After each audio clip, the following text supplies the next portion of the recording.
to, I guess, both of our podcasts. So we're just out here in Dubai, and Simon and I have done a workout before and connected together before. So we thought, we've got to jump in the studio and just have a chat. So for those listening on the Elite Body and Performance podcast, welcome, Simon. Yeah, thank you for having me, mate. It's long overdue, and it's been a shame we haven't got another workout in this time. But unless you want to jump in and do a 90k cycle and a 10k run with me, I think I'll be. Yeah. sorry, I'm busy now. All right then.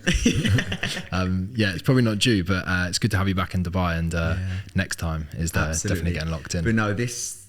Coming out to Dubai, it's just awesome to be able to connect with other people and, just have some great chats and some great, because, you do it over social media and over, Zoom, but it's not quite the same as when you're actually in person talking, right? So I think it's, like I say, very, very long overdue. So how's Dubai life? Talk me through Dubai. Mate, it's incredible. Like, it's so funny. The longer we've spent here, the less I would see myself going home. Yeah. I always saw Dubai as a 2-year, 3-year, maybe 4-year thing, and now I'm like forever. I don't want to say forever, but I don't see right now myself going back. But I'm like, full transparency, I struggle to look 5 years, 10 years down the line. Like I'm very much we're going in the next 3 months or maybe the next year, but apart from that, loving it. Like you said, been able to connect with people. Like this weekend I was at an event with 2 people who are probably like top of their industry. Absolutely. Connecting with amazing people, and you can just do that so regularly. Where I'm from, in a 9x5 island, that just doesn't happen. Doesn't happen, absolutely. Environment dictates performance, right? And every time I come out here, I do almost think, should I make a move? Do you know what? If it weren't for family, I'd move tomorrow. If it weren't for family, I would move tomorrow. The place is just got what more do you want? The gyms are great, the sun, the food is brilliant. Maybe getting a couple of kilos, but the food is brilliant. It's just environment dictates performance. And I was actually on a podcast this morning. It's not just the conversations you have, but just walking down the street, the buildings, the lights, it just sounds silly, but the architecture, like down to that minute detail, you look at it and you think, I'm so inspired. Like, if this is possible, what else is possible, right? Why am I just sat here doing this when that's possible? I think it just constantly stretches imagination, inspiration, vision of what even is possible. Absolutely. I found the big thing being here as well is I'm way more productive. I bet. Not just because of everything around me, but because there's so much to do. Yeah. Whereas back home, I would just find myself like a busy fool sometimes, finding stuff to do. Like, I'll move that spreadsheet cell from there to there, not actually doing much. Not actually needing to do it. Here it's like, I want to go outside, I want to do stuff, I want to connect with people, I want to go to a beach club, I want to do a cool activity. So I'm like, right, head down, get shit done, and then I'll go enjoy myself. So that whole phrase of work hard, play hard, I find here I can actually do that. You can do it, absolutely. And at times, I guess you would have been procrastinating before, you're now filling with things you enjoy.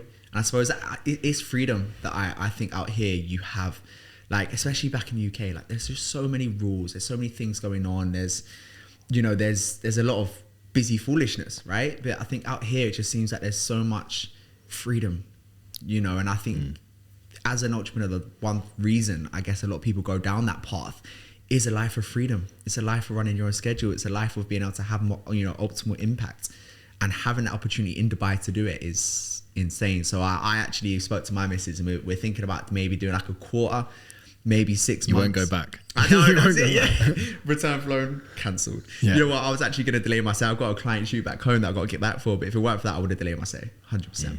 Yeah. Without a doubt. So it's so interesting you said about freedom, what everybody wants. From a young age, I always thought about what is success. Yeah. Don't know why, but it was just always in my head. My definition of success was freedom. Yeah. But freedom to me has been able to do what I want, when I want, with who I want. 100,000,000%. It's funny you say I'm exactly the same. Yeah. I think that's probably why we connect on a number of different levels. I agree. And we may not have spent a huge amount of time together, but we've always got along or clicked. Absolutely. I think so many people go through life not actually, they're saying, everyone says I want to be successful, but what is success to you? Yeah, absolutely. And I think, it's so important for people to actually ask themselves that question, because I think especially in this day and age with so much social media and there's, so much opinions. And I think if someone can sit down and go, right, what's my definition of success? Is it, an abundance of money and women? Is it just happiness in a shed with good people? Or is it freedom, what I want with who I want, when I want? What is your definition? Because I think when you're looking at vision and mission, it becomes so much more clearer when you have a definition of exactly what it is you want. 100%. And, freedom being a big part of it, you're right. My definition of success is freedom. Now let me reverse engineer. How do I get freedom? Okay, I'm going to start my own business. I'm going to run my own time. I'm going to, almost create my schedule and block out times where I'm going to have downtime or I'm going to work out. And then you got thinking back, right, I feel successful because I'm doing what my definition of success is. And I think if somebody hasn't, asking themselves that question first could be a good jump start to for them going, right, where do I reverse engineer from here, right? Mm-hmm. Yeah, 100%. It's amazing. The event on the weekend, they were talking about being a savage. Yeah. Okay, and everyone's version of what a savage is going to be completely different. Absolutely. And it was like, stand up if you think you're a savage. 50% of the room. No, 50% of the room stood up. Stand up if you want to be a savage. Everyone bar 2 people stood up. Interesting. I find this really, really interesting. That is interesting, yeah. And they were like, I don't want to be a savage because I'm so content with where I am. And I was like, right. I'm kind of jealous of that. Yeah. Because I'm never content. Impossible. It's like that whole proud but never satisfied. Yeah. I'd be interested to know when, obviously, you've done incredibly well for yourself.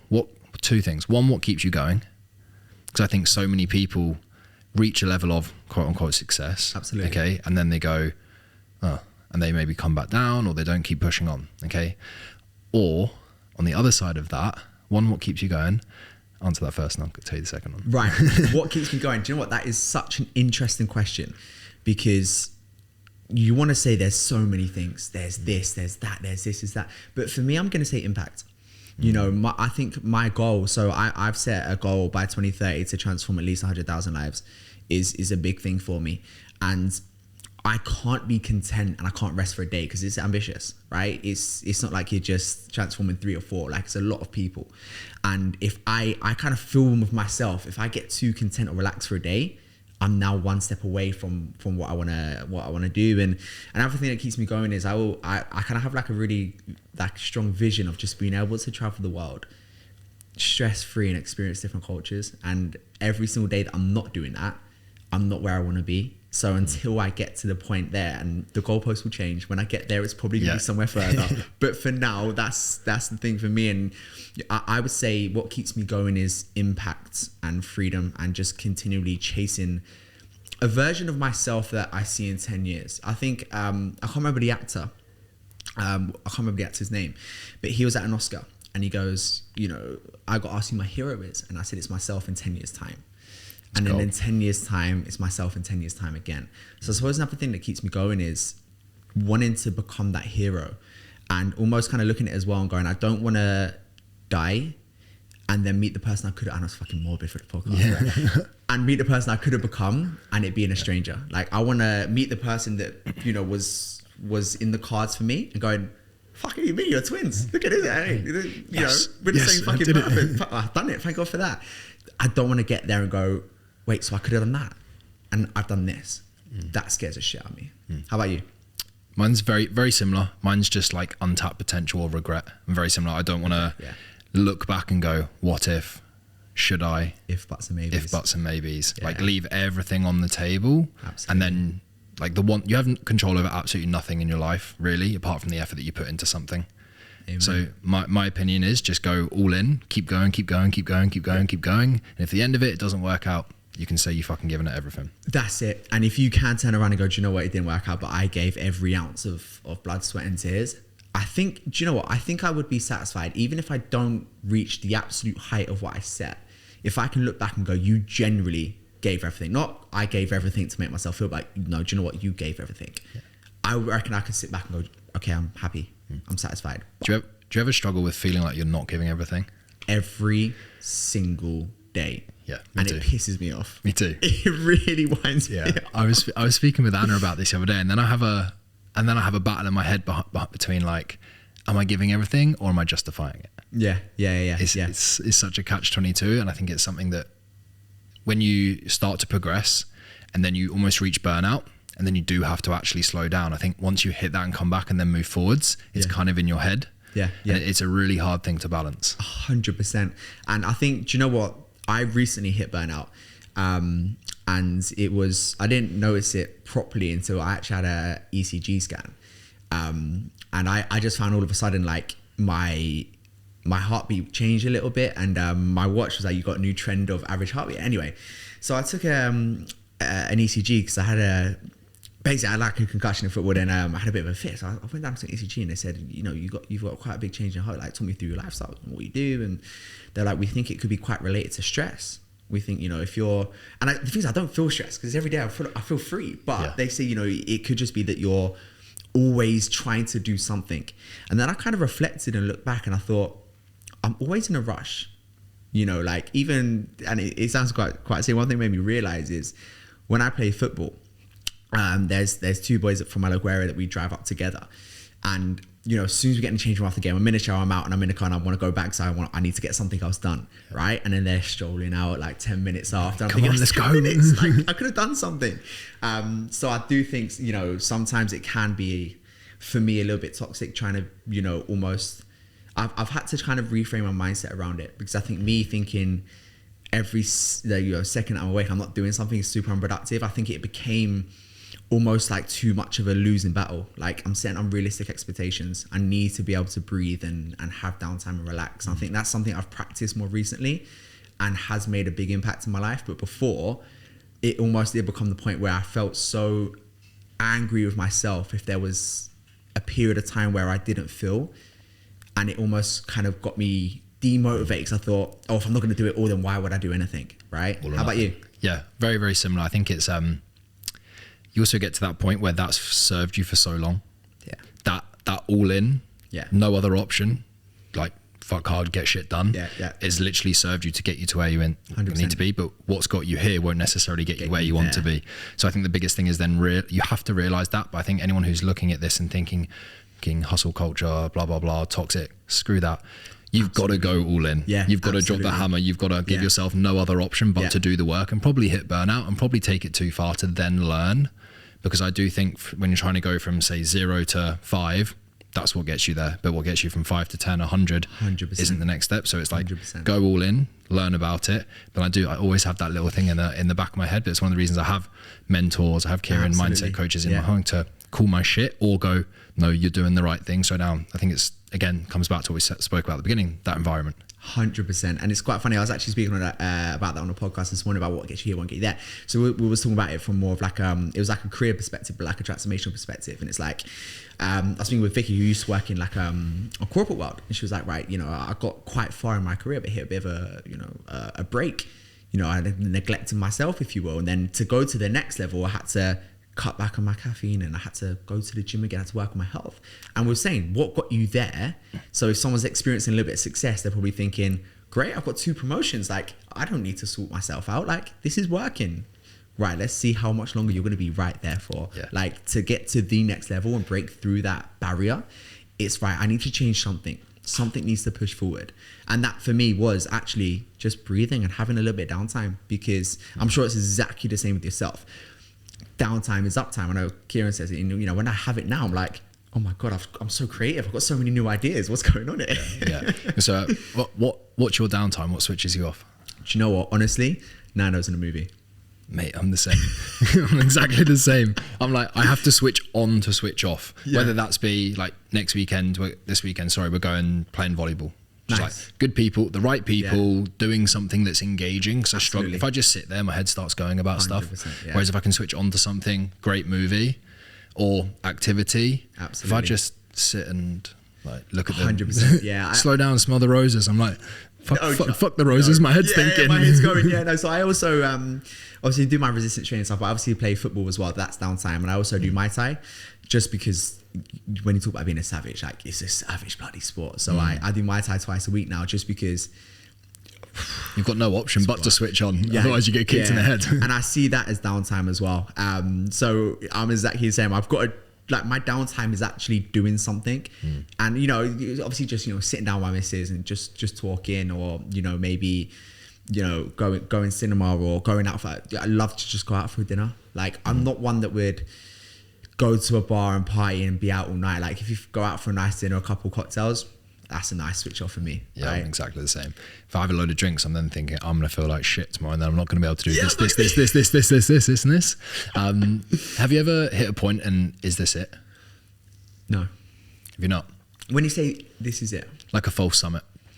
Like, you had a big goal in place. Let's say when you started the business, I wanted X amount of clients, hit that and gone, oh, that's not as fulfilling as I think, or gone on a body transformation, had an end goal and think, oh, it's not what I thought it would be. Oh yeah, absolutely. Yeah, 100%. Because I think when you get to that point, I enjoy it for about 0.1 of a second, and it's like, great, what's next? Yeah. You know, I've got that goal. What's next? You know, and I think it's something that you'd always look forward to so much, and you get excited and you build up when I get there. And it is almost like a bit of an anticlimax, because you get there and it's like, I want to go over there now. Yeah. Let's go to that place now. 100%. And again, that's where, you know, you tap into that extra 1%, you change your habits and you push in. But I think, all the time. How about you? Yeah. I'm sure. Yeah, I've had many a times like that. Even when Kieran here a couple of years ago sat on his balcony, he was like, you okay? I was like, I don't know. I was like, I don't know. He's like, you don't look okay. And this is like, health and fitness is all I've ever done. I started this business when I was 16 out of shed of my mum and dad's garden. It's literally all I've ever done.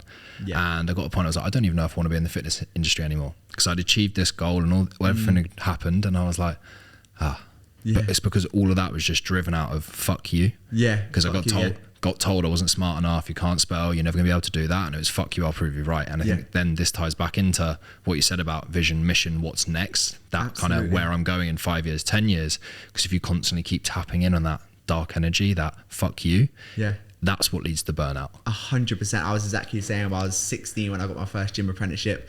You know, I earned £3 an hour. Gym apprenticeship, actually cleaning the treadmills and toilets. But no, I was exactly the same. Literally all I've ever known is health and fitness. But interesting question. When you was operating out of fuck you, was there any like mistakes that you made that you almost kind of thought, do you know what, if I could go back, I know, you know, we'd never say if I can go back, I would change this, because, you know, everything that happened, failures and so forth, would get you to the point you're at right now. But if there was something that you thought, if I was to do it again, I would probably do this different, anything along those lines? I think when it comes down to like a body transformation, right, I think it actually fueled me really well from a business perspective. I think just, if I say from a business, like a professional standpoint, I needed to flip the switch from being fuck you to that light, that vision, that mission earlier, so I didn't hit that burnout. But you know what you know, you don't know what you don't know. 100%. From a personal standpoint and a physique development standpoint, I think if you do it for someone else, you don't maintain. No, absolutely. For years, I yo-yoed. I'd gain weight, I'd lose it. I'd gain weight, I'd lose it. I always trained, I was always fit, always played rugby. But from an aesthetic point of view, I'm getting lean to get over this breakup. I'm getting lean to prove you wrong. And guess what? When you get there, they don't give a fuck. That's a lesson. People don't care. No one cares. Carry on. People don't give a fuck. That's probably one thing that I was, do you know what? To a small degree, because I've never overly cared. I think naturally I don't really care what people think, but I think for me growing up, my goal was always to be a professional footballer. And growing up, I think I had a lot of potential. So a lot of people were saying like, you know, you got potential here, like, you know, you can make it. Mine was the same with rugby. And, you know, my little brother made it. He's a professional footballer, and, you know, I couldn't be a proud older brother ever, you know. And I kind of got to that point where, you know, if you're going to make it in football, you kind of got to make it somewhat early. So when I was getting to 14, it's like, all right, that's another year I haven't made it yet. 15, fuck, 16. And now it's like, I feel like people are going to watch me and think I'm not fulfilling my potential, and that I was someone that could have done well, but dropped the ball and just kind of slid down the hill. And I thought, almost similar to yourself, out of fuck you, I need to make something work. And then I stepped into the health and fitness industry and I started coaching. And I was like, oh, this ain't what I want to do. And then I transformed the first life. Her name was Sophie. And it's funny, she goes to me, Reece, you changed my life. I went, you fucking changed my life. Like, she was my first transformation, and getting that taste of what it's like for somebody else to go, my life has changed. I thought, this is a sign. I was never meant to play football. This is me. And now I'm building this for me. At first is I'm building this to show you that I had a bit of potential. I didn't slip the way. I can do something. Look at me. Don't worry, I'm good enough. I'm still here. I'm good enough. I'm like my little brother's shadow. But then it turned into, actually, I'm doing this for me, because changing other people's lives changes mine. And this is for me now. This isn't to prove people wrong. And every scout that said, go to this trial, but you didn't get in, like, you're good enough to trial, but you're not good enough to get a professional contract. It's not to prove them guys wrong anymore. It's to build a life for me now. And that was, I would say that's probably one of the moments that I always think about. Yeah, I've got a very similar story in terms of but from rugby. Was there ever if you look back at even coming up when you're growing up in terms of football, was there ever a point, looking back now, knowing what you know, that you're like, maybe I didn't want that as much as I wanted it. Realised that when you look back and maybe that wasn't the right thing. Do you know what? I'm going to say no. And the reason, no up to about 17. Before that, every single day I was on the field without a shadow of a doubt. You know, from 3:30 when I get back from school to, you know, early evening until it gets too dark to the point where your mum's going, where the fuck are you? Get home. You know, it's the same with my little brother. You know, we were just on the field generally every single day for multiple hours. When I got to kind of 17 is when I first kind of stepped into, 16 I first stepped into the industry, but I was just a gym apprentice. And then 17 I kind of started personal training, and that was like kind of when I got my first, so if you kind of, you know, first transformation, if you will. So that's when my mindset started to shift with it. Prior to that, I'm going to say no. How about you? Mine's interesting because about 17. Before that, every single day I was on the field without a shadow of a doubt. You know, from 3:30 when I get back from school to, you know, early evening until it gets too dark to the point where your mum's going, where the fuck are you? Get home. You know, it's the same with my little brother. You know, we were just on the field generally every single day for multiple hours. When I got to kind of 17 is when I first kind of stepped into, 16 I first stepped into the industry, but I was just a gym apprentice. And then 17 I kind of started personal training, and that was like kind of when I got my first, so if you kind of, you know, first transformation, if you will. So that's when my mindset started to shift with it. Prior to that, I'm going to say no. How about you? Mine's interesting because strength and conditioning had been part of my life since I was like, of course, oh my God, like 11. Yeah, absolutely. Dude, I was squatting 100 kilos for 3 at 13. 13. Built to squat. I should start a new program called Built to Squat. It'd be great. I think the biggest point for me I'll put my hands up and say, one of my biggest downfalls, I can be a people pleaser. I think there's a bit of people pleasing in all coaching. We like to make other people feel good, and we'll take the load. But I hit a point probably around 16, 17 where I was stepping on a rugby pitch, and by the end of the game I was like, oh fuck, I'm gonna be sore to squat on Monday. Genuinely though, and I'll say it with full honesty. Yeah, no, brilliant. And I didn't take those signs, and I didn't have the hard conversations, and I probably should have stopped really rugby a couple of years before I did, even though I was probably playing some of the best rugby I've ever played in my life. Okay, I was training with a professional team, like championship level team. Like, you're going to be the next big thing. And I had all these signs.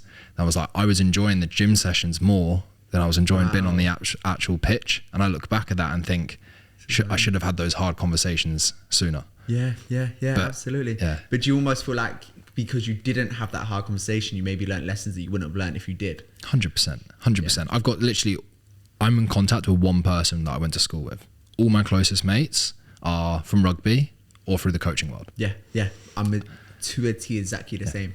You know, I really like the people I went to school with. I think, you know, they're great people, but we just went down different paths. And different people. Absolutely. And again, I don't think there's no right or wrong. Like, people go, if they want to go out and party all the time, they're wrong. It's like, no, like, if you guys want to do that, generally you will look back in years and have great memories, and that's fine. For me personally, it's just not what makes me tick, and that's why I don't speak to any of them. And it's not because I go, I'm in this path, and like you're not, you're wrong, my way's right. Exactly. It's like, if I see him, hey, how's things? But I don't think I've got my one best friend from school I still speak to, but he's kind of similar to myself, very career driven. But it's not like they're wrong and I'm right. It's just that we just, as soon as school finished, you done your thing, I done my thing, and it's like, that's okay. No, that's fine, because I think the right people are meant to come into your life at the right time too, right? My friendship group now are other coaches. It is other people that are very similar to myself. So at first, when I left school, there was like a lonely period, from when I started my apprenticeship to like my friends were in a change room at football when I kind of went on a Tuesday, Thursday. Outside of that, really speak to an awful lot of people. I mean, I'm naturally somewhat introverted and become more extroverted through environmental exposure through what we do, right? But there was that lonely period in between school and I guess probably just post-COVID. And that kind of time was almost like I was really finding myself. And I kind of felt like, oh, no one gets it. People just think, oh, why are you working so much? You're going to forget that. And I kind of just had to find people that also go, hey, I'm the same. Like, I've done the same thing. I'm a weirdo too. I'm a weirdo too. It's exactly what I was going to say. It's funny. I think this is so true for entrepreneurs or just like highly ambitious people. Did you ever feel like you didn't fit in at school? I didn't fit in school. No. I didn't. I got on with everyone. Yeah. Wasn't necessarily picked on. Absolutely, yeah. But just never felt like you quite fitted into like a crowd.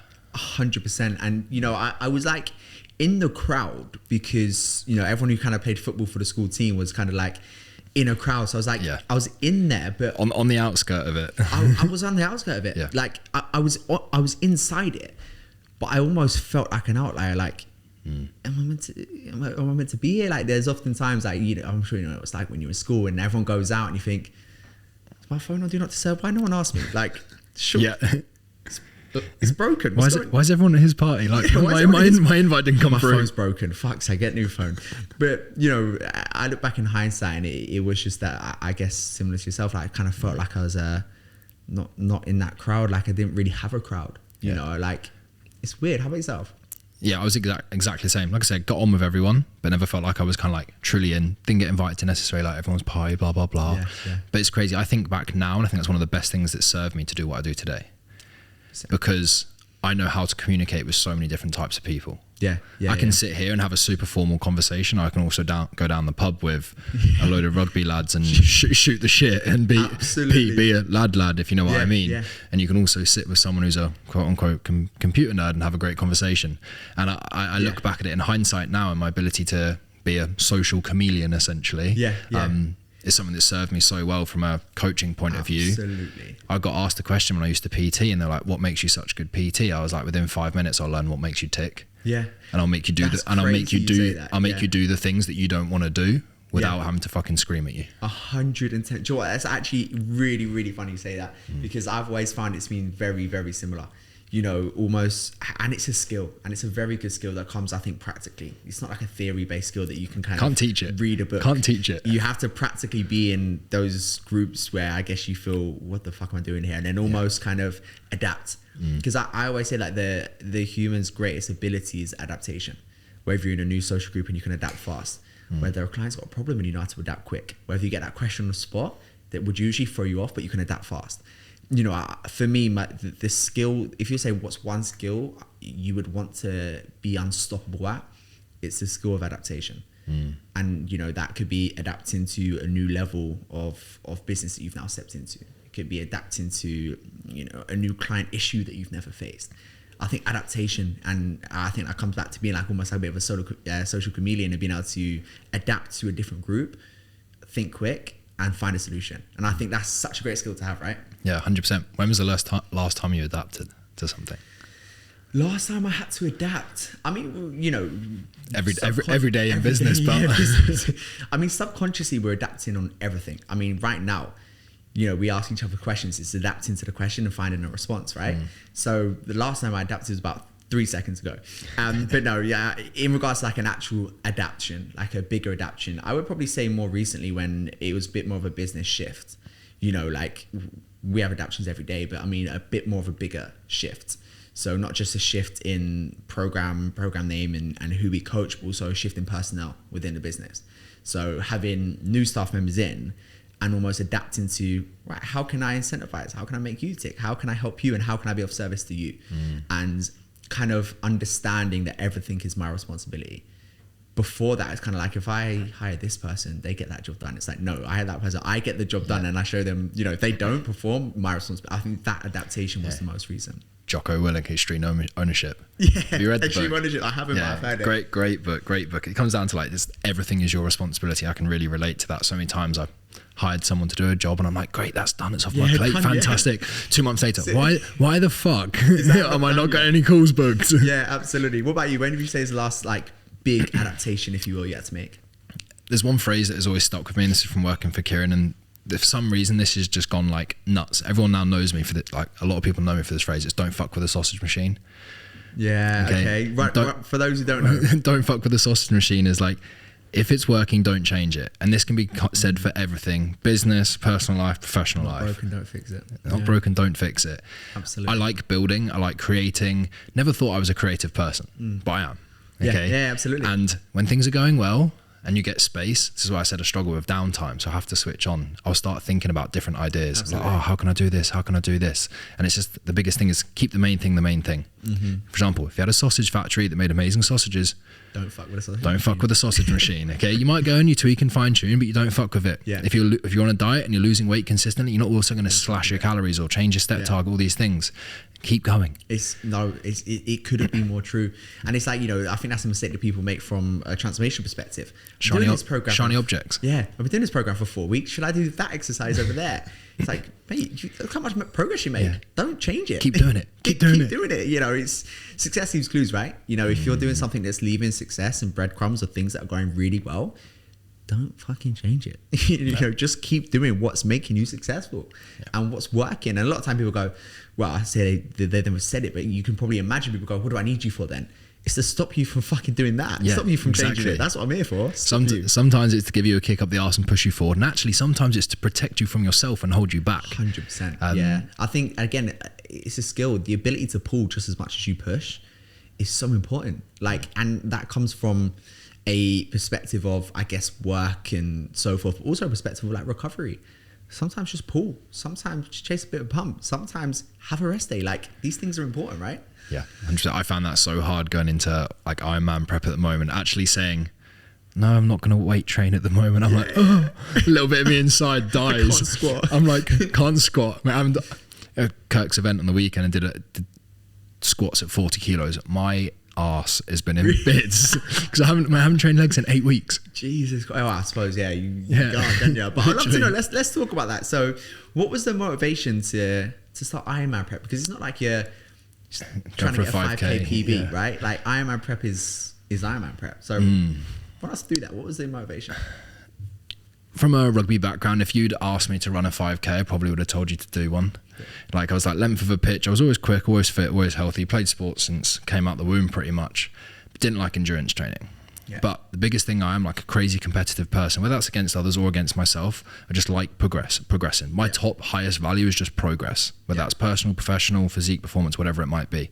And I came out of rugby, came out of competing, and I just missed competing. And sure, you get it from business and trying to get better and trying to push yourself, but I missed that. When you step on a pitch and you get that butterfly feeling. Yeah, I missed that so much. The only time I got it was when I did the marathon. Right. Okay. And like I said, again, I struggled to switch off. Whereas training in the gym, I didn't really switch off properly because I'm trying to film for content. I'm trying to do a few other things. Whereas when I went running, all I could think about was fuck, this hurts, or fuck, I'm out of breath. So once you built a baseline of fitness, it gave me a sense of meditation. Yeah. The solitude that it gave me. Yeah. Then it got to the point where everything I've done in my life always succeeded. Yeah. To a degree. Absolutely. Maybe not at the first, but maybe the next time I succeeded to a level. Yeah. I wanted to do something where if I don't genuinely go all in, I won't do it.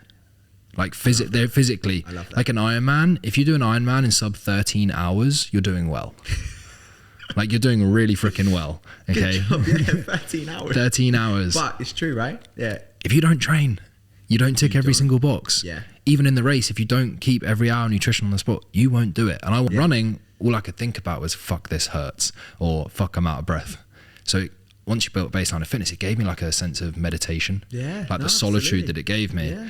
Then it got to the point where everything I've done in my life always succeeded. Yeah. To a degree. Absolutely. Maybe not at the first, but maybe the next time I succeeded to a level. Yeah. I wanted to do something where if I don't genuinely go all in, I won't do it. Physically, I love that. An Ironman, if you do an Ironman in sub 13 hours, you're doing well. You're doing really freaking well. Okay. Good job. 13 hours. 13 hours. But it's true, right? Yeah. If you don't train, you don't tick every single box. Yeah. Even in the race, if you don't keep every hour nutrition on the spot, you won't do it. And I want to know, who am I at the darkest moments when your body says no? It sounds really fucked up, but I want to find myself on the side of a road crying. Yeah. Who are you? 100%. The lessons you learn about yourself there. I mean, my version of that still is football at the moment, because I can still step on a pitch and get that butterfly competitive feeling. My shoulders just dislocate if I jump on a rugby pitch now. But I think one thing that you're talking about there that is massive is extreme ownership and self-discipline and responsibility. Like one thing I love about the game of entrepreneurship and running a business or the journey of a transformation is no one can make it work for you. Like I love football with everything, but there's 11 players on the pitch. We all have to chip in and play a part. You can hide at some point. You can hide at some point. When you're either within a certain career, running a business, or you're trying to get a body transformation or compete in an Ironman, you are responsible. No cheat code, no shortcut, no one can do it for you. The only way you will ever get to X result or the quote unquote finish line is if you take extreme ownership, you wake up and you get it done. And that's what I love. And I guess that's probably what's keeping you ticking with the Ironman. Yeah, 100%. It's even, I had a session the other day. I was down Meydan, which is it's an 8K cycle track. Okay, just 8K. But I had 80K to do, so I had 10 laps of this. It's boring as fuck. But I did like 7, and I was like, oh, do you know what? It's getting a bit close. I've got to be here after. Yeah. Or started like negotiating with myself, and I was like, what the fuck is that? You bitch. You bitch. But you start negotiating with yourself, and I think this is why so many people have low confidence. Yeah. It's because they negotiate with themselves, and then they give in to the inner bitch. Yeah, okay? Absolutely. I think self-confidence is earned. It's earned from becoming you are who you say you are and actually keeping your promise to yourself. And I think this is why there's so many parallels between entrepreneurship or growing a business and being in incredible shape. Yeah. Because when you keep your promise to yourself, you have confidence for a body transformation and you do what you said you would. If you implement that into entrepreneurship or being a business leader or even just your professional career, guess what? If you do the right things, you get results, whether that be a promotion, whether that be earning more money, employing more staff, whatever it might be. They're so similar. Without a doubt. And I think it's evidence. I've got evidence that when I negotiate with myself, I don't give in to the inner bitch and I keep going. So the next time that inner bitch goes, hey, I'm still here, you go, right, last time I felt like that. I felt even worse last time, but I push through it. I've got evidence I can ignore it. I've got evidence I can not negotiate. So right, I've got the confidence to keep going. And I think it's every single day, if you're waking up finding evidence of something that you want to be confident about, something you want to do, that evidence just stacks. And now all of a sudden, you go, I've got so much evidence that I'm a fucking savage, or I've got so much evidence that when I get to 79 of my 80K cycle, I can keep going. I've got so much evidence that if I'm struggling in a gym workout or within my business, I've got so much evidence that I've done that before and I've overcame it. I've got a solution. I've continued. That whatever you throw at me, there's evidence in my locker somewhere. Find a way. Find a way. Always find a way. Absolutely. Yeah, absolutely. Yeah. But I'd love to know, when you're getting into like the deeper stages, what kind of conversations do you have with yourself? Because again, it's not like you're doing a 3K. Like you're gonna have some deep. I suppose when you're, 70K into a cycle, or you're into a long run like marathon style, and what conversations do you have with yourself? Oh, it's a very good question. I think I look at it from 2 angles. I think in those times it requires like power, so you can't dip into, but what about my mission and my vision? For me, it's too like fluffy. I go really dark because that's what fires me the fuck up. And I've had a few conversations with people like, when you're going to hit a 1RM, what do you think about? And it's scary what some people will think about. For me, it's like regret. It's the very similar to yourself. Like, it's people told you couldn't do this, or it's, do you actually want to look in the fucking mirror and know that you gave in? Got a little bit of goosebumps then. This little bitch. Yeah, absolutely. Like for me, if I did a session, went home, looked in the mirror, it would just fucking chew away at me. 100%. 100. And you know what? Like it's kind of like with everything. And it's almost like, I know you're probably very big on yourself, like self-reflection. So every week you probably get to the end of the week and, reflect on the week, and every day reflect on the day. And if you're reflecting back and you're going, I'm a bitch. You become a bitch, right? You become a bitch. But, just like there beyond as well, like if I get to the end of the week, I look back and I think, could have done that so much better. Could have probably gone a little bit heavier in that workout. I'm giving myself evidence now that I'm a bitch. And now that, again, does this. And it's like the most powerful thing, I would say, in so many avenues is momentum. Right? When you've got such high momentum in business, in whatever career you're in transformation, in a run or a 1 rep max, when your momentum's so high and every time you go to approach a difficult situation, your momentum is in the direction of find a solution, no matter what, find it. Then that momentum is so hard to be stopped.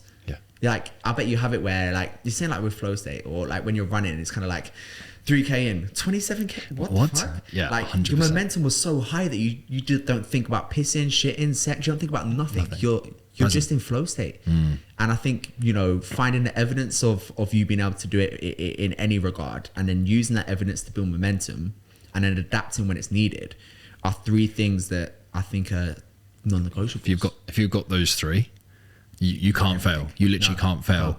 But I think just to give people takeaways as well, is people will hear this and they'll think about Reese having an amazing business, me doing an Ironman, whatever it might be. We didn't start at this. No. You started on the tiny, like, send 10 DMs a day.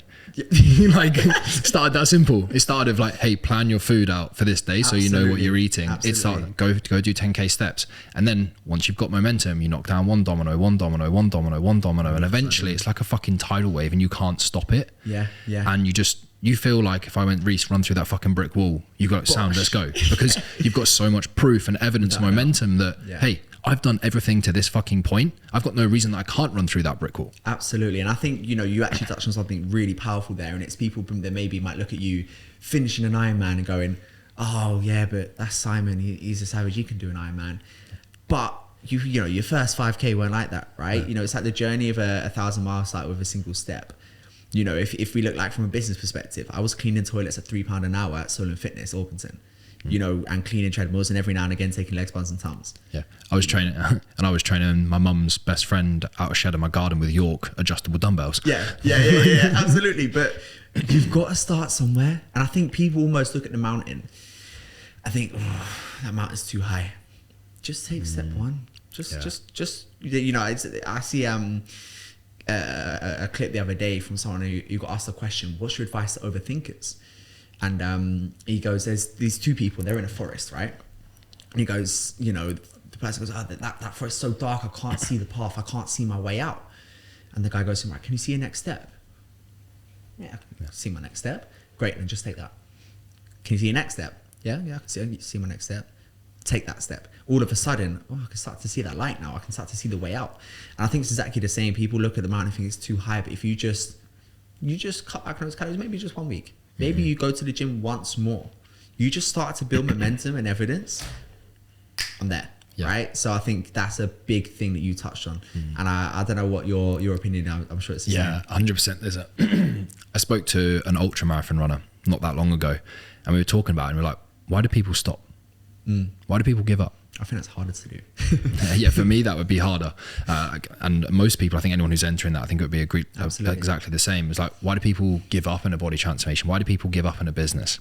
It's not because they can't do it. It's because they can't see themselves doing it for the rest of however long it takes. It's because exactly that.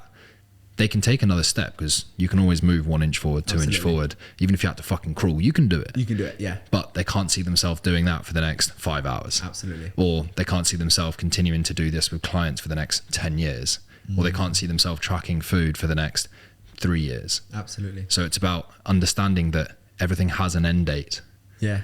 But in order to get there, you have to take the first step. And I think on that as well, it's managing expectation. If you go unrealistic expectations and go, I'm just going to take this next step, or I'm just going to track my food for 3 weeks, then I'll be nice and tight. And it's like, you know, managing expectations at the beginning to go, this is exactly how it's going to look. It's going to suck. There's going to be times where I'm going to fucking hate it. Great. Because you're going to learn most about yourself there, and it probably means you're doing it right. If you don't suck a little bit from time to time, you're probably doing something wrong, right? Everybody sucks to start with. Yeah. In order to be great at something, you have to suck at something. I still suck. There's things that I'm great at that I'm shit at as well. Like, I don't ever want to be a finished article or a perfect end product. Like, I want to be shit at things because it gives me something to be better at. If I'm shit at, you know, let's say squats, right, I've got something I can be better at. The Built to Squat program. Built to Squat program. Exactly. I know exactly what I'm going to be signing up to after this call, after this podcast. But yeah, no, absolutely. And you know, one thing I'd love to know as well is from, like, you know, because just like myself, you know, you work with a lot of coaches, you work with a lot of mentors, and you know, you obviously also see such high value in coaching. You're a product of coaching yourself. What made you a product of coaching? You know, was it being in rugby and always having a coach from that perspective? Was it getting your first one and realizing the power? You know, what made you a product of coaching?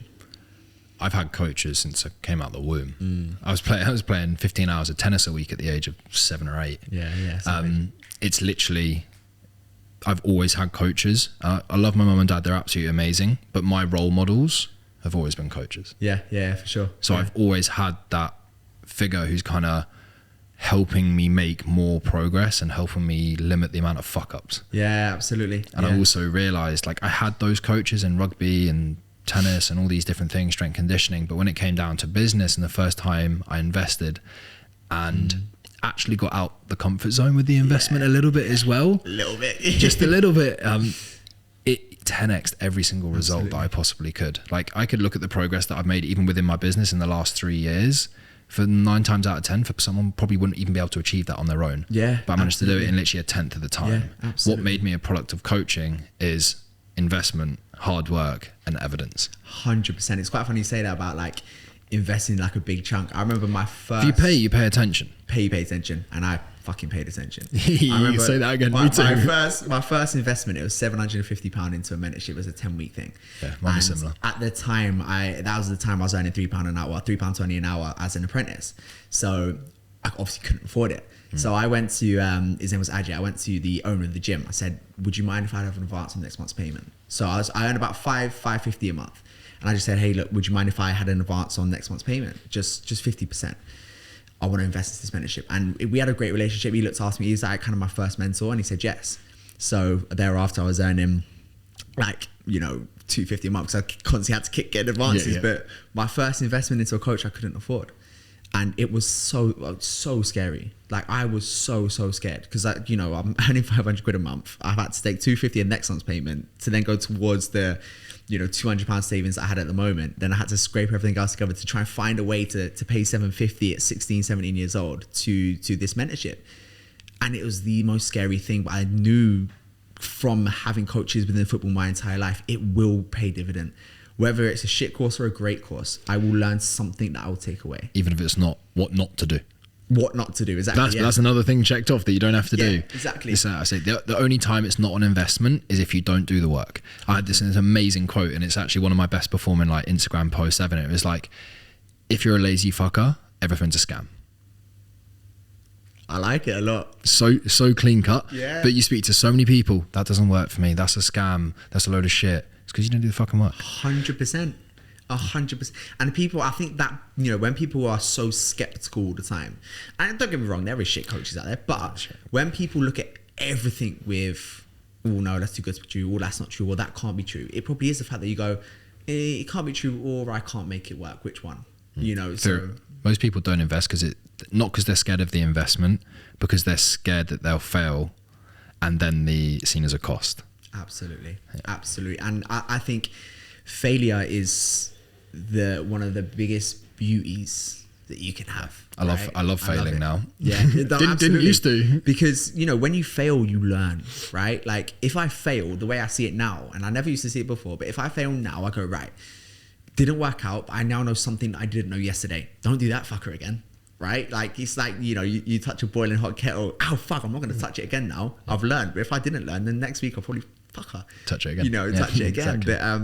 But yeah, no, mate, this has been absolutely incredible. It's been so good to jump in here. I think, again, very long time coming, and having this conversation is going to be, massively beneficial. So for those listening on my podcast, where can they find out a little bit more about you? Instagram's the easiest place. Just Simon Johnson Fitness. Drop me a message, any questions you got. And again, appreciate you having me on, mate. And the Built to Squat program's coming.